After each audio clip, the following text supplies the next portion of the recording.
Hello, Namaskar. Now the next topic for the class 12th NCERT topic of chapter atoms, that is frequency of electron in Bohr stationary orbit.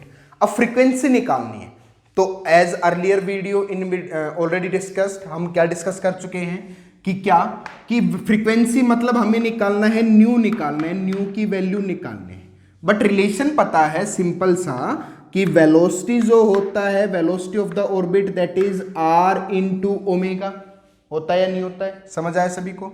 But omega की value अगर मैं लिखूं तो omega की value लिखता हूं angular frequency 2π/t, लिखता हूं या नहीं लिखता।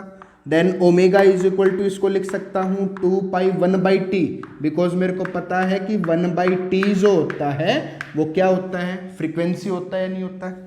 तो ओमेगा इज इक्वल टू 2π आ गया, आपके पास ये रिलेशन आ गया, ओमेगा इज इक्वल टू 2π, यहां से वैल्यू पुट कर सकता था। बट फ्रीक्वेंसी का मतलब क्या है, फ्रीक्वेंसी का मतलब ये कह रहा है कि it is the number of revolutions, it is the number of revolutions पर second by an electron in stationary orbit, कि आपके पास ये क्या है, ये है द नंबर ऑफ रिवॉल्यूशंस, कि हर एक सेकंड में कितने रिवॉल्यूशंस कर पा रहा है कोई भी इलेक्ट्रॉन, उसको क्या बोलता हूं, दैट इज द फ्रीक्वेंसी बोलूंगा।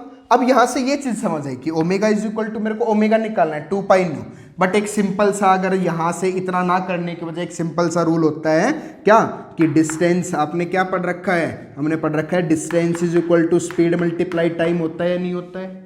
डिस्टेंस ऑर्बिट है, सर्कुलर है, तो 2πr लेके चल लूं, इज इक्वल टू में स्पीड को वेलोसिटी मान लिया, इनटू में टाइम को फ्रीक्वेंसी की जगह न्यू मान लिया, तो फ्रीक्वेंसी आपके पास क्या निकल के आती है, फ्रीक्वेंसी आ गया दैट इज v/2πr, होता है या नहीं होता है। सेम तरीके से यहां अब इस इक्वेशन को यूज करके यहां पे रखने वाला हूं, ओमेगा की वैल्यू यहां पुट करूंगा तो ये बनेगा v इज इक्वल टू में r इंटू में 2π, और अगर न्यू की वैल्यू निकालूंगा तो आपके पास क्या बनेगा, दैट इज v/2πr।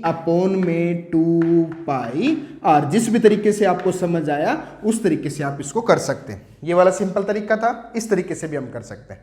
बट मेरे को पता है कि वेलोसिटी क्या निकाली थी, जो बोहर जो आपके पास पोस्टुलेट किए थे उसके अंदर वेलोसिटी निकल के आई थी फॉर द इलेक्ट्रॉन, वो वेलोसिटी क्या निकल के आई थी, therefore velocity is equal to 2π/e² upon में NH, ये हमने अर्लियर वीडियो में किया था जब हमने क्या निकाला था, वेलोसिटी निकाली थी।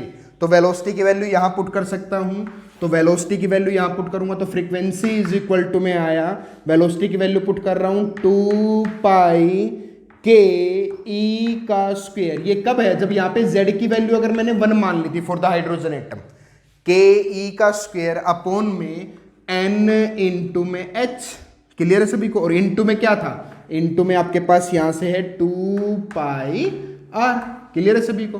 तो 2π से 2π कैंसिल आउट, तो फ्रीक्वेंसी क्या बन के आया, फ्रीक्वेंसी बन के आ गया दैट इज ke² अपॉन में NHR, ये आपके पास फ्रीक्वेंसी निकल के आई for the hydrogen atom in electron of the stationary orbit.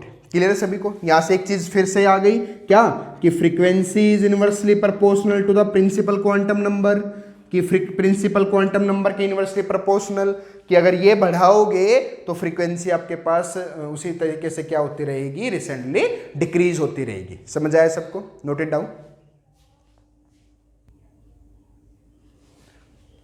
Okay, if you have any query about this video, then you can comment us in the comment section.